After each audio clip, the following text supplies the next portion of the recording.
Sin duda alguna que el apóstol Pedro ocupa un lugar muy especial en el Nuevo Testamento. Desde su discipulado junto con Jesús, de la forma como predicó y sin duda también aquellos milagros que realizó, causan un impacto muy especial no solo para nosotros, sino también a la iglesia al cual él perteneció y le tocó liderar. En el capítulo de hoy de Lecciones de la Biblia, la lección número 6, vamos a estar analizando allí en Hechos capítulo 10, el capítulo 9, la historia de la iglesia primitiva, la iglesia apostólica, en donde Pedro ayudó para la predicación del Evangelio y para que los gentiles, aquellos que no eran judíos, fueran aceptados en la iglesia por parte de los judíos. Esa va a ser la temática del día de hoy, por lo tanto, no se separe, quédese junto a nosotros y sea bienvenido a Lecciones de la Biblia.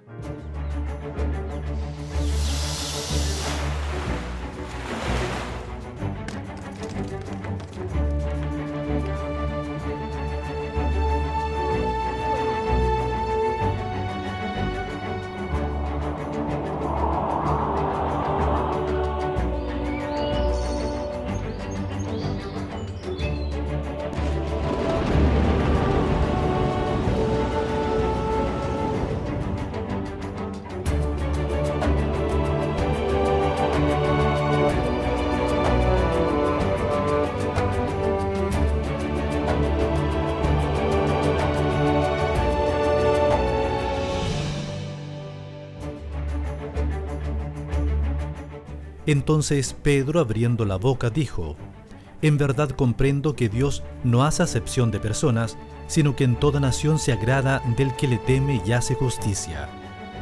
Hechos, capítulo 10, versos del 34 al 35.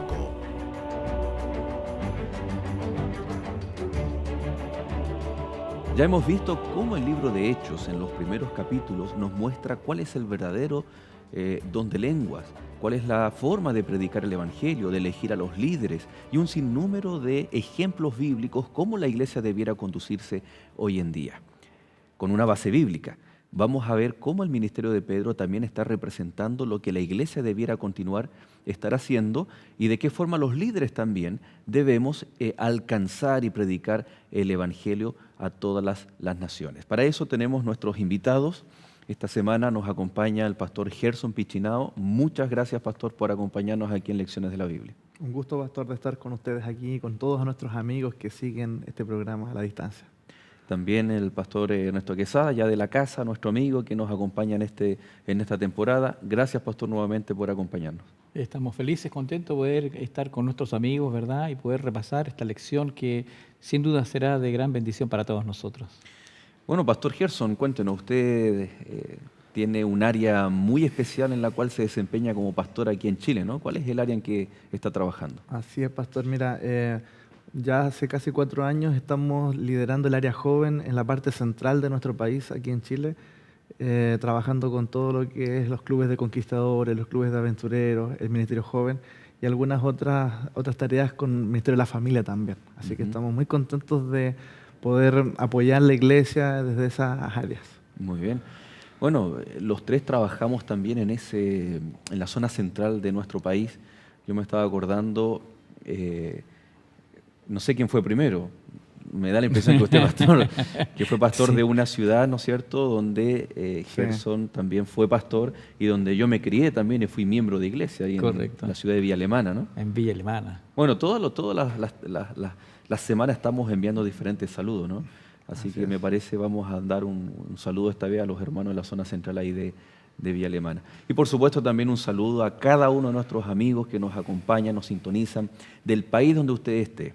No solamente de aquí en nuestro territorio donde la señal de Canal Nuevo Tiempo está saliendo al aire, allí en Ecuador, en Perú, Bolivia, Paraguay, Uruguay, Argentina, Chile, sino también aquellos que nos sintonizan y les invitamos allí a compartir en sus redes sociales a través de la plataforma de YouTube de Nuevo Tiempo, donde están nuestros programas y se pueden compartir. Tenemos amigos en los Estados Unidos, en Europa, que siempre están sintonizando nuestro programa. Y para abrir la palabra de Dios y para pedir la bendición de nuestros amigos, que vamos a orar para dar inicio a este programa. Pastor Gerson, por favor. Okay. Padre Celestial, una vez más, al abrir tu palabra, tenemos el deseo de encontrar en ella esperanza, que pueda fortalecer nuestra fe. Que las lecciones del pasado, que las lecciones, Señor, registradas para nosotros, cobren vida, Señor, en nuestras vidas y en la vida de la iglesia. Pedimos tu presencia, la conducción de tu Espíritu en el nombre de Jesús. Amén. Amén. Vamos a ir a la Biblia, ¿no? Libro de Hechos. Habíamos quedado en el capítulo anterior que después de esos 3 años que Saulo o Pablo, ya a esas alturas de Damasco, desciende a Jerusalén, él es insertado con los discípulos.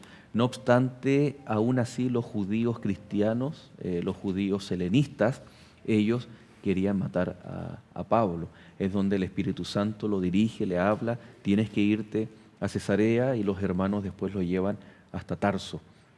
La escritura bíblica hace como un paréntesis, no es paréntesis, sino que es ahora selectivamente elige la historia de Pedro, el ministerio de Pedro, está insertado ahora. La pregunta es, ya sabemos dónde está Pablo, ya sabemos qué está haciendo Pablo. Él vuelve a Tarso, se queda un tiempo allí.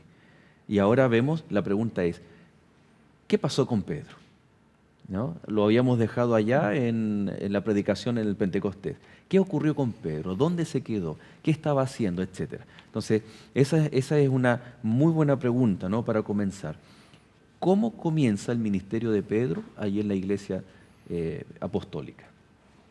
Es interesante porque, si bien es cierto, Pablo, ya sabemos dónde él se encuentra predicando, ¿verdad? Y ya rompieron esas barreras donde había cierta duda con respecto al ministerio de Pablo. Ya fue formalizado, hoy día y en aquel entonces tiene la credibilidad y la bendición y el apoyo de todos. Sin embargo, Pedro se dirige a Lidia, ¿no? Se dirige a Lidia a cumplir la misión que se le ha encomendado. Recordemos que el Espíritu Santo fue derramado y él tiene una misión, como toda la misión de nosotros también, que es predicar el Evangelio. Y ahí nos acordamos de esa parte de Hechos 6 que decía que los apóstoles estaban encargados de predicar la palabra, de salir. Ahora, Gerson dice allí, y para nuestros amigos, Hechos capítulo 9, verso 32, aconteció que Pedro, visitando a todos, vino también a los santos que habitaban en Lida. ¿Qué era primero Pedro? Era un pastor, ¿no? ¿Cuál es la función de un pastor? Bueno, aquí nosotros encontramos a un Pedro preocupado de la iglesia, ¿cierto? Preocupado del bienestar de los creyentes. Y él comienza a salir un poco más allá de los límites de Jerusalén para poder velar por el cuidado de la iglesia. Hoy día nosotros como líderes espirituales tenemos muchas herramientas a nuestro favor que no existían en ese tiempo. Tenemos la comunicación, la globalización, ¿cierto?, medios de transporte. Y aquí nosotros encontramos una gran lección del cuidado y la preocupación constante de un pastor en antaño, que debiera ser el espíritu de todo líder que el Señor ha llamado en este tiempo para poder velar por la grey, por la iglesia. Me estaba acordando del texto que Jesús le dice a Pedro, tú eres una piedra, pero sobre esta roca yo edificaré mi iglesia. Y erradamente interpretada la Biblia, se cree tradicionalmente de que es Pedro el fundamento de la iglesia o el líder máximo de la iglesia, cuando el líder vemos que es Cristo. Y en el libro de Hechos, quien lidera, quien está dirigiendo, eligiendo, otorgando dones, es el Espíritu Santo. Pero aquí vemos líderes que pastorean a la iglesia. El caso de Pedro, ¿no es cierto? No estaba la iglesia fundada en él, sino en Cristo Jesús. Pero él tenía un compromiso, y aquí vemos que él va y llama la atención, ¿no?, visitar a todos. Y creo que es lo que más nos cuesta hoy en día cuando llegamos a un distrito, cuando tenemos la intención, pero por a veces motivo cuesta, pero llama la atención eso, ¿no?, visitar a todos. Sin duda va con credenciales divinas, ¿no? Si bien es cierto, él no es el fundamento, porque el fundamento es Cristo. Cuando él llega a Lida, ¿verdad?, ocurre algo maravilloso que sin duda fortalece a todos los hermanos de aquel lugar. Dice que ahí realiza uno de los milagros el apóstol Pedro, ¿no? Si ustedes me acompañan a leer allí las Escrituras, en Hechos de los Apóstoles capítulo 9, el verso 33, dice, y halló allí a uno que se llamaba Eneas, que hacía 8 años que estaba en cama, pues era paralítico. Y le dijo Pedro, Eneas, Jesucristo te sana, levántate y haz tu cama. Y enseguida se levantó.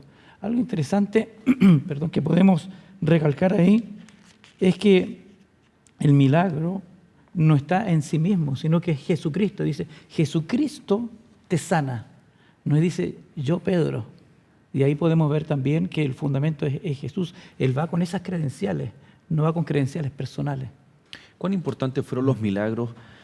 Ya sabemos los milagros hechos por Jesús en el tiempo de Jesús, pero para la Iglesia apostólica, ¿cuán importantes eran esos milagros?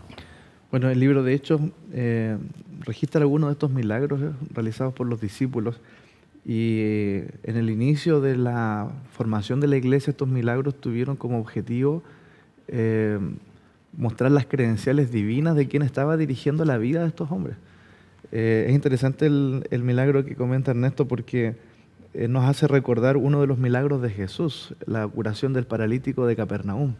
En Lucas 5, ¿no? En Lucas capítulo 5, ¿cierto? Cuando Jesús estaba predicando, los amigos traen a este hombre paralítico y como vieron la multitud no pudieron llegar hasta Jesús, y entonces hacen un forado por el techo de la casa y lo presentan delante de Jesús, y entonces el Señor lo sana. Se repite un detalle allí cuando Pedro le dice que debía tomar su cama y levantarse. Levántate y haz tu cama. Fueron palabras muy similares a las que Jesús dijo. Entonces este milagro tenía como objetivo, me parece, traer a la memoria el mismo poder que actuó en la vida de Jesús. Era el mismo poder de Cristo ahora actuando en la vida de los que seguían a Jesús, y Pedro era un discípulo de Jesús. Como tú decías en un principio, hoy día existen otros medios, ¿verdad? Lo cual no estamos minimizando ni estamos desacreditando de que hoy día no pueden haber milagros. Pero hoy día también tenemos otros medios para poder predicar el Evangelio. Tenemos las redes sociales, tenemos la televisión, la radio, y aparte el cara a cara, el face to face, ¿verdad? Donde nosotros podemos ir y compartir esto, lo cual no significa que no vayan a haber milagros. Yo he visto milagros maravillosos en las personas, he visto sanar personas del cáncer, y es maravilloso. Sin embargo, no surte no es el mismo efecto de aquel entonces. En ese entonces el milagro era para fundamentar y el medio para poder llegar a mayor cantidad de personas. Ahora, interesante porque cuando nosotros estamos orando pidiendo un milagro, ese se transforma en un propósito o fin en sí mismo. Correcto. Eso es lo que yo quiero. Pero tal vez, de acuerdo a esto, ¿no?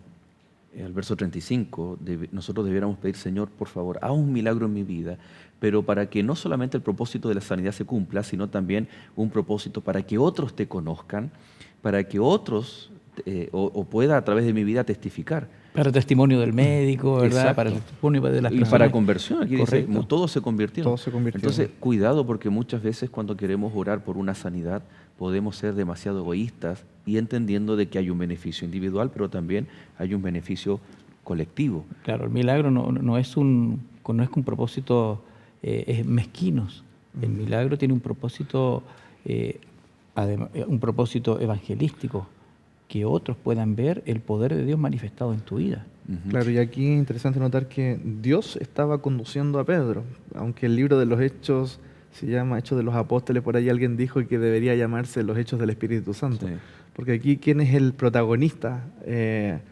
No es Pedro, sino que es el Espíritu Santo, es Dios quien está conduciendo la vida y la acción de cada uno de los personajes que aquí se mencionan. Entonces, Pedro realiza este milagro no porque él quiso sanar al paralítico, sino en realidad Dios lo instruyó, el Espíritu Santo lo condujo a que él haga esa obra porque iba a ser el medio que iba a derribar prejuicios, tal vez, iba a sensibilizar el corazón de las personas para que pudiesen estar dispuestos para recibir la palabra de Dios que iba a ser proclamada por medio de él. Entonces, de seguro era conocido. Era conocido el relato de los paralíticos, ¿no? Y cuando ellos ven en vivo y en directo a aquellos que habían escuchado, entonces también es la garantía de aceptar y de convertirse a Cristo Jesús. El segundo milagro también, no sé si es la mejor palabra, pero estratégicamente seleccionado por el Espíritu Santo. Pedro va esta vez a Jope, ahí no es un lugar en donde hay mucho judaísmo, donde es la base, ¿no es cierto? Jope es un puerto y se encuentra con una persona llamada Tabita, o vivía una persona que antes de ir al milagro y su muerte, ¿no es cierto?, y su resurrección. Pero ¿quién era Tabita? ¿Qué hacía? ¿Y por qué Dios elige a esta mujer para ser objeto de uno de los milagros poderosos que el Señor actúa a través de Pedro? Esta era una mujer misionera, ¿eh? Podemos ver ahí el relato que dice que abundaba en buenas obras y en limonas que hacía. Ella procuraba satisfacer las necesidades de las personas que le rodeaban. Podríamos decir que era un asistente social del tiempo, ¿no?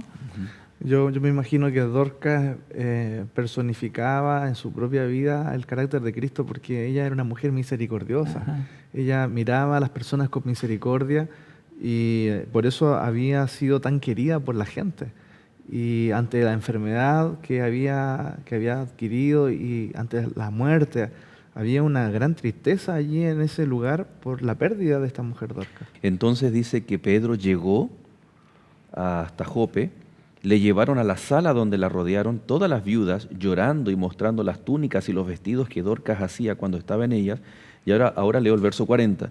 Entonces, sacando a todos, Pedro se puso de rodillas, lloró y volviéndose el cuerpo, dijo: Tabita, levántate. Y ella abrió los ojos y al ver a Pedro se incorporó. ¿Qué tiene de especial en el minuto y medio que nos queda de este bloque? ¿Qué tiene de especial la forma como Pedro, cómo actúa y qué relación tiene tal vez con algunos milagros de Jesús? Bueno, sin duda nos recuerda la resurrección de la hija de Jairo, ¿cierto? También en esa ocasión el Señor resucita a una mujer. En esa ocasión también Jesús pide que todos salgan de la habitación y Él se queda solo con ella. Y en esa ocasión también ella es resucitada. Entonces aquí se repite el mismo patrón del milagro anterior que hace Pedro en Lidia, en el que se trae a la memoria un milagro de Jesús. Talita Kumi, que significa niña, levántate, y aquí Tabita, levántate. O sea, hasta la forma era muy similar. ¿Qué impacto esto produjo también en la iglesia, no? Fíjate que el impacto que también provocó, el mismo que provocó en Lida, ¿verdad? Allí dice en el verso 42, y esto fue notorio en toda Jope, y muchos creyeron en el Señor. Una vez más, ¿verdad? Vemos que este milagro también es el instrumento de la predicación también, para fortalecer y confirmar a aquellos que solamente habían escuchado historias de los milagros de Jesús. Sí. Sabes que a mí Jesús parece que actuó también así en el pasado. Cuando llama a Pedro hay una pesca milagrosa. Después cuando Pedro se desanima con la muerte de Cristo y se va a pescar, ¿recuerdan ustedes en San Juan, los últimos capítulos? Cuando Jesús aparece a la orilla del mar después de la resurrección, nuevamente hace una manifestación del mismo milagro con el cual Él los había llamado, para traerle a la memoria a Pedro el llamado que Él había hecho a ser un pescador de hombres. Parece que Jesús ocupa en su forma, ¿cierto?, esto de traer a la memoria con algunos acontecimientos, recordar. Y me parece que estos milagros tienen el mismo propósito. Así es. Bueno, cuán importante es lo que decía aquí a último el pastor Gerson, recordarnos de aquello que Jesús ha hecho en nuestra vida. ¿Te acuerdas tú de aquellos milagros que Él ya ha hecho? Aquello que tú pediste fue respondido. O si estás pidiendo algo, bueno, para la iglesia cristiana era muy importante que los milagros hechos por Jesús a través de Pedro les traía a la memoria los mismos milagros del Señor Jesús. Así que no te separes, vamos a hacer un alto y ya regresamos aquí en Lecciones de la Biblia.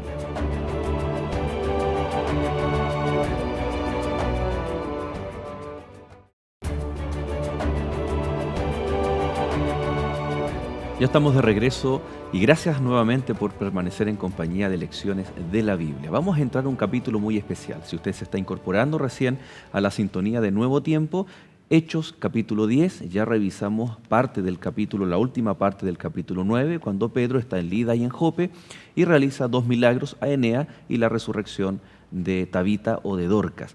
El capítulo 10, le invitamos a que pueda abrir la Biblia, es un capítulo muy especial, ¿no?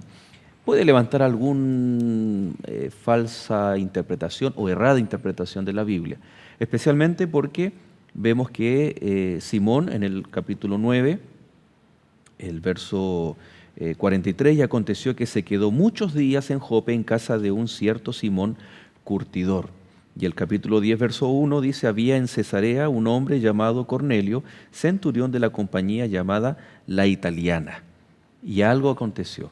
Aquí vemos tal como fue en el capítulo 8 entre Felipe y el etíope, donde el Espíritu Santo estaba guiando al etíope y también a Felipe, aquí algo está ocurriendo con Cornelio y algo está ocurriendo también paralelamente, simultáneamente con Pedro. Primera pregunta entonces es del capítulo 10. ¿Qué experiencia vivió Pedro?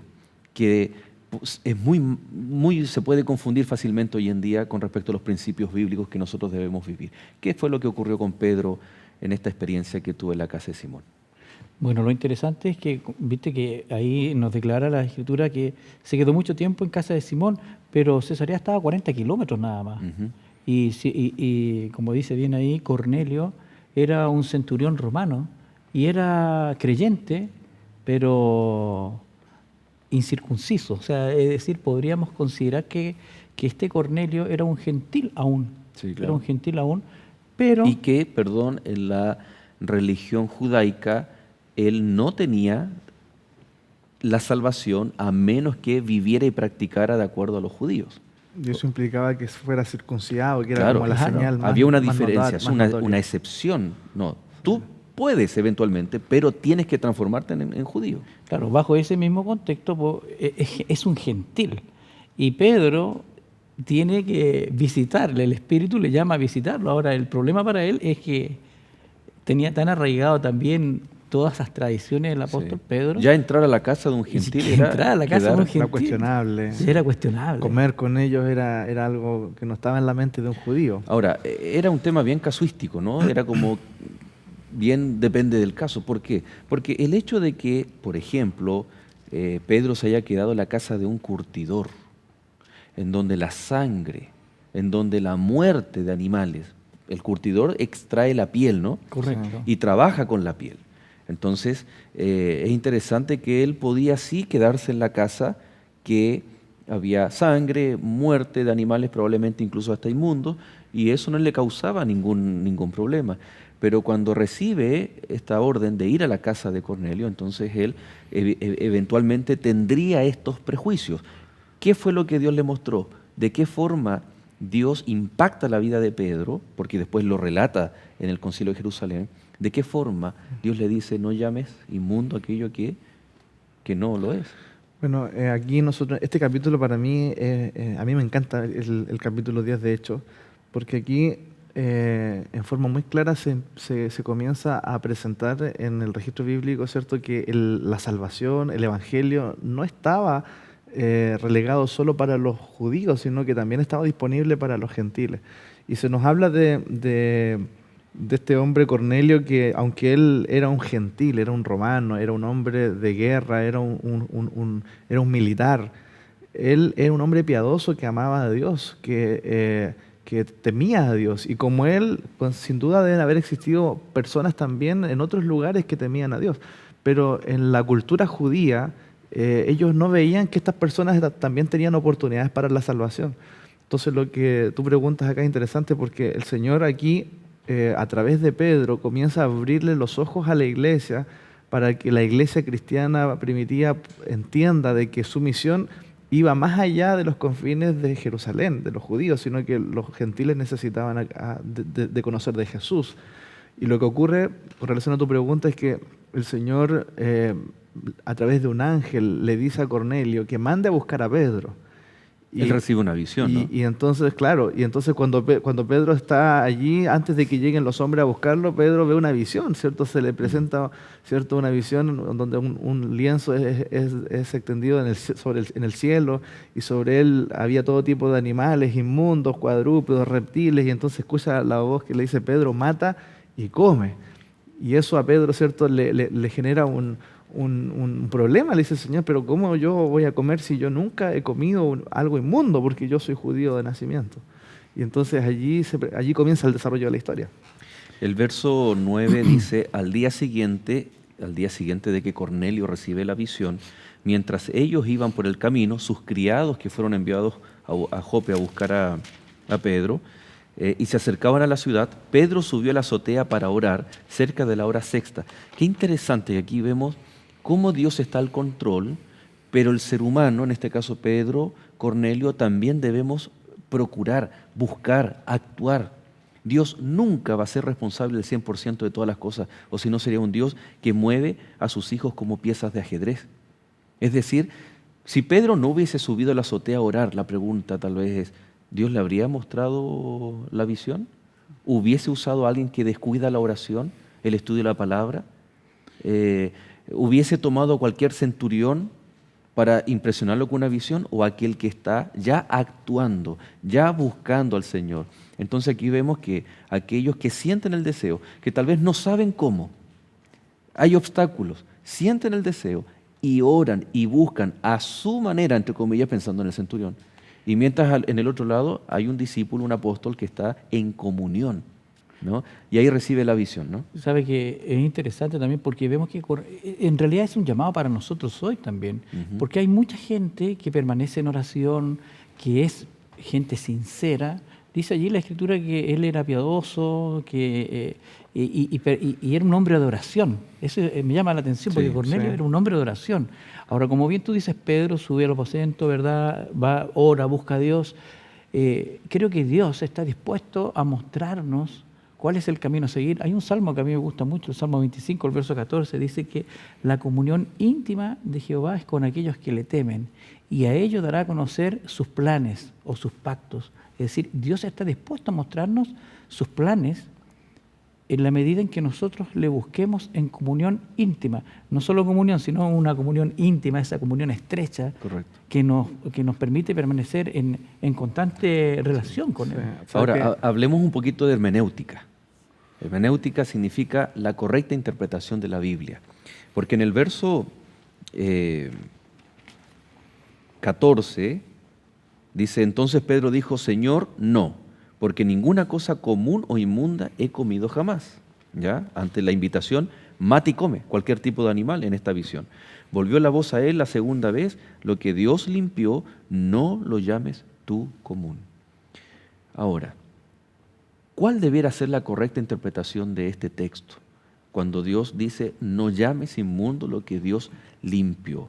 Es decir, yo puedo interpretar la Biblia, Levítico 11, hay una normativa de no comer animales inmundos o impuros.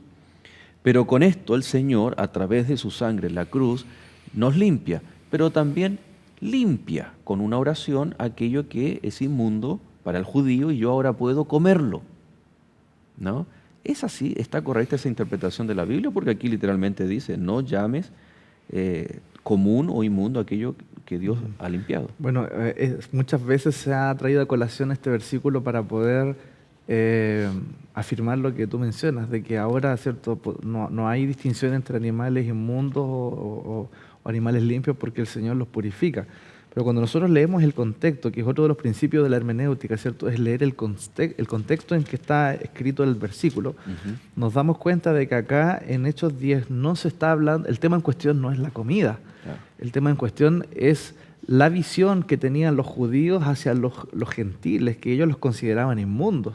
Entonces cuando el Señor le dice, lo que Dios limpió, no lo llames tú inmundo, el Señor estaba preparando el corazón de Pedro para que él entendiera de que Cornelio y todos los gentiles que eran temerosos de Dios, ellos tenían también la posibilidad de recibir el Evangelio porque a través de Jesús ellos también serían limpiados y Jesús en la cruz también había muerto por ellos. Por lo tanto, aquí, si vamos a la hermenéutica, no se está hablando de alimentación, sino que se está hablando del Evangelio disponible también para los judíos, como una forma de derribar un prejuicio que había en la mente de los judíos, que no era una idea de Dios. Eso estaba en la mente solo de los judíos más celosos, pero no era la idea del Señor. Entonces está incorrecto, para cerrar esta idea, decir que cuando Dios le dice a Pedro, mata y come, ahora puedes comer, entonces me está autorizando que yo pueda comer lo que yo quiera, ¿no? La Biblia no está autorizando que yo mate y come, porque en el fondo también era una visión. Literalmente Pedro no comió de esos animales, sino que era para representar. En otras palabras, siempre Dios, incluido Jesús en las parábolas, usaba las cosas conocidas. Ellos jamás iban a tocar o relacionarse con un animal inmundo. Y era la misma actitud, como dices tú, Gerson, para con los gentiles. Entonces el Señor le dice, esta actitud que ustedes tienen tan celosa con respecto a la alimentación, la están teniendo con el relacionamiento. Y miren lo que dice, por ejemplo, el verso 19. Y mientras Pedro pensaba en la visión, le dijo el Espíritu, he aquí 3 hombres te buscan. ¿Quién está detrás de todo esto? El Espíritu, El Espíritu de Dios. Santo, el Espíritu de Dios. Ahora, Qué pedagógico es el Señor, ¿no? Que usa elementos tan interesantes que finalmente el apóstol Pedro va comprendiendo de que no debe hacer acepción de personas, porque a eso es lo que se está refiriendo. Porque inmediatamente, una vez que cuando el Señor le dice, lo que Dios limpió no lo llames tú inmundo, dice, y mientras Pedro estaba perplejo dentro de sí, lo que significaría la visión que había visto, y aquí los hombres que habían sido enviados por Cornelio. Es decir, inmediatamente de la visión aparecen aquellos que él consideraba inmundos. Pero aquí nosotros encontramos que el Señor espera que nosotros podamos presentar la verdad delante de las personas, podamos derribar prejuicios. Y ellos están también deseosos de conocer al Señor, porque aquí se cumple un principio que Dios une al que quiere oír con el que quiere hablar. Pedro quería hablar, Cornelio quería oír. Habían barreras entre ellos, habían barreras culturales, habían barreras, ¿cierto?, sobre la visión del mundo, pero Dios derribó esas barreras con tal de que el Evangelio pueda llegar a Cornelio. Y cuán importantes son las conclusiones, porque en razón del tiempo, ¿no? Pedro llega y le pregunta, Pedro le expresa, ¿no? Vosotros sabéis cuán abominable es para un varón judío juntarse o acercarse a un extranjero, pero a mí me ha sido mostrado. Ahí está la visión, ¿no? Claro, él dice, yo he sido enviado, yo he aceptado, el Espíritu Santo me mueve, me guía. Y después le pregunta, ¿para qué me habéis hecho venir? Y Cornelio también le dice, yo he estado por 4 días ayunando, orando, y se me mostró, vino un varón, un ángel en visión, y me dijo, ve y llama, está cerca de aquí en Jope, Pedro. Y miren la conclusión del verso 34. Entonces Pedro, abriendo la boca, dijo, en verdad comprendo que Dios no hace acepción de personas. Una convicción por vivencia. Dios podría haber dejado solamente a Pedro con la visión, pero el hecho de ir a la casa, y ojo que dice que había muchos reunidos en la casa de Cornelio. Y ahí la manifestación de este verdadero adorador, esperando esta palabra, esperando el mensajero, él no estaba solo, dice que había muchos más con ellos, dice ahí, y hablando con él entró y halló muchos que se habían reunido. O sea, Cornelio ya estaba trabajando en la obra misionera, por decirlo de alguna manera, ¿no? Y lo otro interesante aquí no solamente Cornelio es el beneficiado, porque esta visión es la obra que el Espíritu de Dios hace para comenzar a derribar los prejuicios de la iglesia, porque Pedro es el primero beneficiado. Dice, ahora recién comprendo, dice que Dios no hace acepción de personas, sino que en toda nación se agrada del que le teme y hace justicia. Entonces Pedro es el que trae luego el informe a la iglesia en Jerusalén y le dice, oye, ¿saben? El Espíritu de Dios también ha sido derramado y está siendo derramado sobre los gentiles, no es solo para nosotros. Y por lo tanto nosotros tenemos una responsabilidad de transmitir el Evangelio de Jesucristo ya no solo a los judíos, sino a los de afuera. Y pienso que ese es un gran logro que tuvo la iglesia, un gran avance a través de la influencia de Pedro. Es posible tal vez pensar cuando el Señor le dice, Pedro, ¿me amas? Sí, Señor, apacienta mis corderos. Y él pensó inmediatamente en los judíos. Pero aquí le hacen sentido las palabras de Jesús, que los corderos, que las ovejas del Señor, que la grey que Pedro debía cuidar, como leíamos al comienzo, ¿no es cierto?, que él visitaba a todos, siendo tanto judíos como no judío como gentil. Entonces aquí nosotros vemos que todo lo que Jesús dijo y la experiencia que vivió a través del discipulado con sus discípulos tenía efectos en el liderazgo, en la propagación del Evangelio, en los milagros, todo gracias al discipulado que ellos se sometieron, o más que someterse, tuvieron el privilegio de vivenciar con Jesús mismo, ¿no? Me parece interesante el hecho de que Dios, ¿verdad?, no hace acepción de personas, y eso, más que interesante, es maravilloso, porque incluso antes de que Cornelio conociera la palabra, Dios ya lo consideraba un verdadero adorador. Así es. Aún en la ignorancia de su palabra, porque él hacía cosas que eran contrarias a su palabra, pero sin embargo era fiel a lo que él sabía. Pero obviamente en una oportunidad, cuando se le presenta la oportunidad de poder expandir sus conocimientos con respecto al Señor, sin embargo se somete a la obediencia en la palabra. Hay algo interesante, y lo vamos a dejar para el siguiente bloque, ya nos vamos a hacer un alto, que es que todo esto está ratificado por el mismo que originó todos estos encuentros, que es el Espíritu Santo. El Espíritu Santo descendió y dice que hablaron en lenguas. ¿Qué diferencia tiene con Hechos 2? ¿Por qué aquí hablan en lenguas siendo que evidentemente hablaban el mismo lenguaje? Aparentemente siendo que no era necesario, ¿por qué sí ahora es derramado el Espíritu Santo y se manifiesta a través del don de lengua? Interesantes preguntas que a la vuelta de esta pausa vamos a responder con la palabra de Dios. No se separe, ya regresamos en Lecciones de la Biblia.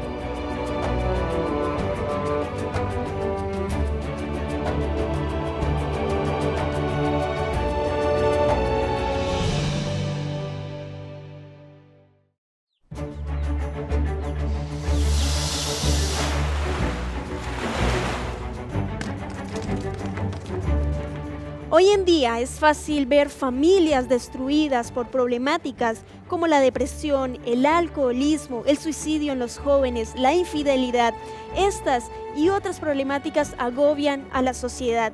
Si en nuestro mundo existiesen más familias felices, seguramente seríamos un mundo mucho mejor. Es por eso que la Escuela Bíblica de Nuevo Tiempo ha preparado para ti esta revista denominada Familia Feliz. Es de manera gratuita y puedes solicitarla ahora mismo a los teléfonos que aparecen en pantalla o escribiéndonos a esperanza@nuevotiempo.org.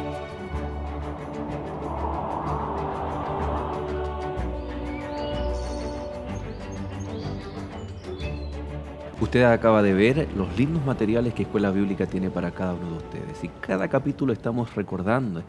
Llame, escriba ahí algún mensaje. Yo quiero solicitar esos lindos materiales que tenemos para cada uno de ustedes. Hemos visto esta experiencia interesante de Cornelio, ¿no? Cuando en el día del Pentecostés había muchos extranjeros y Pedro necesitaba entregar un mensaje. Y la predicación fue en un solo idioma, en el que hablaba Pedro.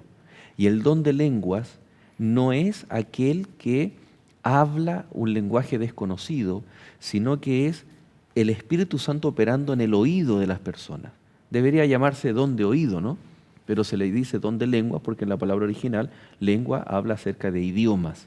Entonces, cada uno escuchaba en su propio idioma el mensaje que Pedro estaba predicando en su propio lenguaje conocido. Ahora, cuando vamos al verso 44 dice, de Hechos 10, mientras aún hablaba Pedro estas palabras, el Espíritu Santo cayó sobre todos los que oían el discurso, y los fieles de la circuncisión que habían venido con Pedro se quedaron atónitos de que también sobre los gentiles se derramase el don del Espíritu Santo, porque los oían que hablaban en lenguas y que magnificaban a Dios.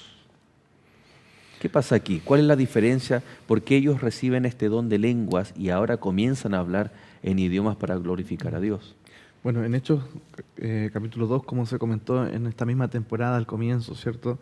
La glosolalia o el don de lenguas, como le llamamos, tuvo un propósito bien específico que fue sortear una barrera cultural para que el Evangelio pudiese ser conocido. Recordemos que toda esa gente que estaba allí en Hechos capítulo 2, que había venido para participar de una fiesta judía, eran judíos helenizados que vivían en otros lugares, pero volvieron a sus tierras con ese Evangelio y así el Evangelio se expandió. Uh-huh. Por lo tanto, el propósito del don del Espíritu Santo otorgado en ese momento fue hacer que el Evangelio llegara a lugares más distantes. Uh-huh. Pero en esta ocasión... y para ratificar también que la predicación de un Cristo resucitado era verdadera. Sin embargo, en esta ocasión, el don de lenguas pareciera ser que se manifestó con el objetivo de confirmar de que el mismo Espíritu que se había manifestado antes era el que se estaba manifestando ahora con la conversión y con la proclamación del Evangelio para Cornelio y todos los que estaban con él en casa. Porque hasta ese punto, Hechos 10, trata de individuos. El Espíritu Santo con Pedro, el Espíritu Santo con Cornelio. Pero cuando hay esa manifestación dice que los que quedan atónitos son precisamente los judíos. Correcto, dice, los fieles de la circuncisión que habían venido con Pedro se quedaron atónitos, porque ellos consideraban que era solo para los circuncisos, y aquí nuevamente se vuelve a ratificar que Dios no hace excepción de personas, ¿verdad? Pareciera ser que entonces la manifestación del don de lengua fue para confirmar a los de la circuncisión. Más que para los mismos gentiles, fue para Pedro y los de la circuncisión que estaban con él, para que luego pudiesen ellos traer un informe a la iglesia y contar lo que había ocurrido. Y aquí se manifiesta el mismo principio que vimos en los otros milagros que recordamos recién de Pedro, donde hay un traer a la memoria. Aquí nuevamente se trae a la memoria lo que recientemente había ocurrido allí en el Pentecostés. Claro, porque la curación del cojo Eneas, del paralítico, les hacía sentido con lo que Jesús había hecho.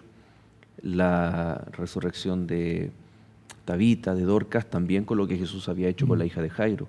Entonces, aquí la manifestación del Espíritu Santo le hacía sentido con lo que ya había ocurrido en el día del Pentecostés. O sea, no era tanto por necesidad auditiva y de transmitir un mensaje, sino era para confirmar. Ahora, ¿qué pasa si en mi iglesia hay un don de lengua en donde yo me pongo como predicador a hablar un lenguaje que nadie entiende y que más encima necesita un intérprete y que no hay necesidad de expansión del lenguaje porque todo el mundo entiende, o sea, todos hablamos el mismo idioma? ¿Es realmente eso? O de confirmar algo, ¿es realmente eso el don de lenguas que la Biblia manifiesta, al menos en estos dos aspectos que hemos visto, en Pentecostés y también en la casa de Cornelio? ¿Qué es lo que se vive hoy en día con el don de lengua? ¿Es realmente algo bíblico eso? Bueno, aquí vemos que en ambos acontecimientos pareciera ser que el don de lengua tenía un propósito.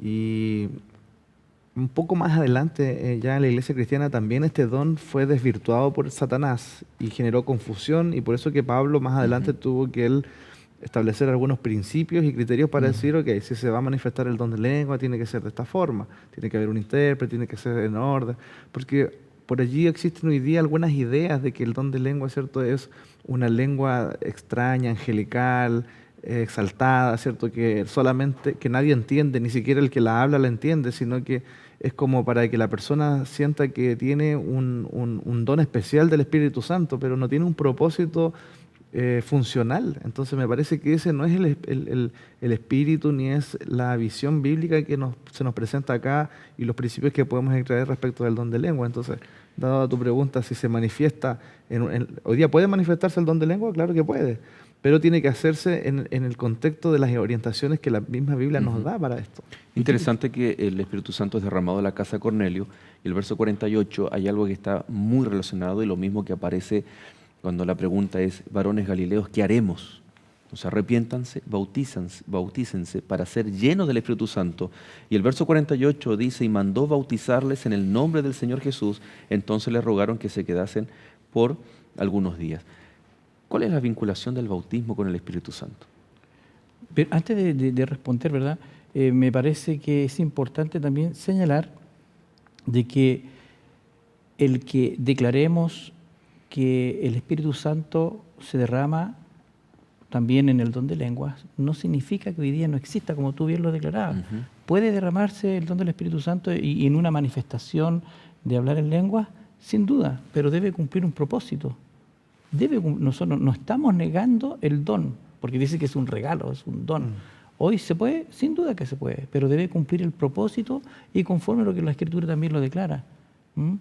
Ahora, es interesante que una vez que creyeron, el apóstol dice, y mandó bautizarles en el nombre del Señor Jesús. Entonces le rogaron que se quedase algunos días más. Es importante el bautizarse, sin duda que es importante.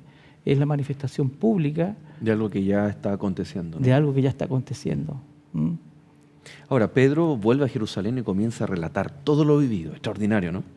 No solo por los testigos que llevaba, sino que era necesario que la iglesia que estaba siendo dirigida desde Jerusalén pudiese también vivir esta experiencia. ¿Qué dice el verso 18, Gerson? ¿Lo puedes leer, por favor? Dice, entonces, oídas estas cosas, la iglesia en Jerusalén, ¿cierto? Dice, callaron y glorificaron a Dios, diciendo, de manera que también a los gentiles ha dado Dios arrepentimiento para vida. Hechos 11, dicho de paso, ¿no? Sí. Pasamos Hechos al capítulo 11. Se da nuevamente lo mismo que ocurrió al final de la curación de Eneas y luego de la resurrección de Tabita, ¿cierto? Y se maravillaron. La iglesia se maravilló, dieron gloria a Dios, se asombraron en gran manera de que ahora, de entender de que Dios también se estaba manifestando entre los gentiles y que ellos también estaban siendo llamados al arrepentimiento. ¿Esta fue la solución entonces para el problema que había con los gentiles? ¿Los aceptaron, los abrazaron y entraron directamente a la iglesia? Yo diría que aquí comenzó la iglesia a comenzó la iglesia a abrirse un poco más a esta idea, porque antes de eso pareciera ser que estaba como bien difícil los judíos cristianos. Son siglos de practicar la circuncisión, ¿no? Y entonces para ellos era requisito que un gentil primero se haga judío y luego tenía que hacerse cristiano. Pero no podía un gentil transformarse en cristiano sin primero ser judío, porque habían requisitos y ceremonias, entre ellos la circuncisión, que era la ceremonia que a muchos gentiles los hacía mantenerse como Cornelio, así como simpatizantes, como creyentes, pero no siendo parte de la fe. Entonces ahora, con este relato, la iglesia comienza ahora a abrirse a la idea de que el Evangelio y el Señor también estaba llamando a los gentiles, pero me parece que no se resolvió completamente el problema, sino hasta un poco más adelante. El problema se sigue suscitando. De hecho, el apóstol Pablo también lo declara. Tuvo que llamar la atención a la iglesia porque estaban nuevamente volviendo a hacer acepción de personas. Incluso el mismo apóstol Pedro, en un momento determinado, marcó la claramente diferencia. no es la experiencia de Pedro, no fue la solución al contarla a los de Jerusalén, sino que simplemente fue la concienciación de algo que iba a venir. Correcto. ¿No? De que ellos tenían que resolver este conflicto, y que después en el capítulo 15 de Hechos se reúne la iglesia con la dirección del Espíritu Santo y llegan a ciertas decisiones. Decisiones que aún así, como dices tú, Pablo tenía que seguir lidiando, y por eso escribe Gálatas, escribe a los romanos, porque si bien estaba la decisión tomada por parte de la iglesia, en la práctica costaba mucho. Eran siglos y siglos de defender, de vivir lo que era la circuncisión, leyes y ceremoniales propiamente del judaísmo. La verdad es que yo creo que hasta el día de hoy nos cuesta, ¿verdad? Siempre de una u otra manera somos prejuiciosos, estamos lidiando nosotros con esto actualmente también. Sin embargo, Dios es tan misericordioso que nos da el tiempo para que reflexionemos. Veíamos la lección pasada que se tomaron 3 días algunos, ¿verdad? Pablo tuvo que estar 3 días en silencio, en oración. De la misma forma, yo creo que hoy nosotros deberíamos buscar a Dios en oración, que Dios pueda enternecer nuestros corazones y podamos comprender de que el pueblo de Dios va más allá de lo que nosotros podemos comprender. Cuando vemos la iglesia en Antioquía, y recordar que cuando fue la muerte de Esteban, esas primeras persecuciones, ¿no? Muchos huyeron, llegaron a Antioquía, se establecieron allí y se convirtió en una iglesia bastante especial, ¿no? Es el lugar donde los seguidores de Jesús son llamados por primera vez cristianos. Fue la plataforma en donde Pablo comenzó sus viajes misioneros, ¿no? Aparentemente aquí la iglesia iba bastante bien. Y es donde llegamos al capítulo 12. ¿Qué fue lo que ocurre? Dice: en aquel mismo tiempo el rey Herodes echó mano a algunos de la iglesia para maltratarles y mató a espada a Jacobo, hermano de Juan, y viendo que esto había agradado a los judíos, procedió a prender también a Pedro. Eran entonces los días de los panes sin levadura. O sea, y en todo contexto, cuando la iglesia comienza a trabajar, se levanta, actúa, es dirigida por el Espíritu Santo, eso no le agrada al enemigo y ocupa diferentes elementos para desanimar a la iglesia. Santiago era uno de los líderes importantes en Jerusalén, junto con Pedro. Sí. Y cuando uno es muerto y el otro es encarcelado, la pregunta es: ¿qué ocurre con la iglesia? La iglesia no se desanima, la iglesia ora, dice la Biblia. Ellos se reunieron y comenzaron a orar. Es interesante que las estrategias satánicas para tratar de destruir el plan que Dios había trazado viene a ser bendición, porque la iglesia, cuando comienza a ser perseguida, se expande y se expande ahora con más poder, aún dispuestos a entregar su vida si fuese necesario. Bueno, hemos visto un capítulo bastante interesante. Son historias maravillosas, relatos históricos que evidencian el poder de Dios y el Espíritu Santo actuando en la iglesia, los inicios de la iglesia, y también en los tiempos finales para nosotros hoy. Pastor Ernesto, antes de hacerle la invitación a nuestros amigos en el minuto que nos queda, qué interesante que vimos allí que el Espíritu Santo está preparando a misioneros para ir a hablar, y otros que desean oír y alcanzar la salvación, y que tal vez están adorando de acuerdo a sus propios conocimientos, y que el Señor no les rechaza, sino que les dice: yo quiero, a través del canal Nuevo Tiempo, a través de la radio Nuevo Tiempo, a través de las plataformas de YouTube, de redes sociales, que el mensaje pueda llegar a sus corazones y lograr estos encuentros con los materiales de escuela bíblica que nuestros amigos puedan pedir, para que haya salvación también en sus casas, ¿no? Sin duda. Ahora, hoy tenemos la oportunidad de buscar una iglesia. Encuentrouniglesia.org. Tienes la oportunidad de poder encontrar un lugar donde vas a encontrar respuestas también. Ahora, sin duda que debe haber más de algún Cornelio que en silencio busca al Señor junto a su familia, que tal vez en ignorancia, pero aún en tu ignorancia estás siendo fiel a lo poco que tú conoces. A ti, a este Cornelio actual, a ese que busca a Dios, que tal vez no te estás congregando en la iglesia. A ti, Cornelio, te pido que vayas a una iglesia, busca una iglesia, encuentrouniglesia.com. Tus ojos verán abrirse las Escrituras y podrás comprender cuál amor de Dios desciende sobre ti. Hoy vivimos tiempos difíciles. Si bien es cierto, hoy nadie está muriendo como Jacobo en nuestro país o acá en Latinoamérica, pero sin embargo la muerte espiritual es la peor de todas. Mi querido amigo, el Espíritu Santo aún está obrando en el corazón de muchos de nosotros, de muchos obreros y en tu propio corazón. Yo quisiera orar por ti, que el Señor pueda transformar tu vida y que no hagamos acepción de personas. Tal vez aquí hay un misionero que nos está viendo y por mucho tiempo tu vecino, tu vecina, tu compañero de trabajo ha ignorado que tú eres un hijo de Dios. Ya llegó el momento de compartir el Evangelio de la salvación. Yo quiero orar también por ti. Quiero que puedas inclinar tu rostro ahí en el lugar donde estás y podamos buscar a Dios en oración y pedirle al Señor que su Santo Espíritu nos dirija y que podamos encontrar verdadera salvación en Cristo Jesús al estudiar su palabra. Encuentrouniglesia.org. Vamos a orar. Querido Señor, cuán grande es tu nombre en toda la tierra. Te damos gracias, Señor, porque así como a Pedro, Señor, lo liberaste de la cárcel y quebraste esas ataduras, hoy puedes quebrar también las ataduras que nos tienen atados a este mundo, Señor. Te rogamos que tu Santo Espíritu pueda obrar en el corazón de aquel misionero que aún no ha compartido el mensaje con aquellas personas que están cerca de él. Te ruego por aquel Cornelio, Señor, actual, que busca a Dios en oración junto a su familia, pero aún le falta el conocimiento de tu palabra.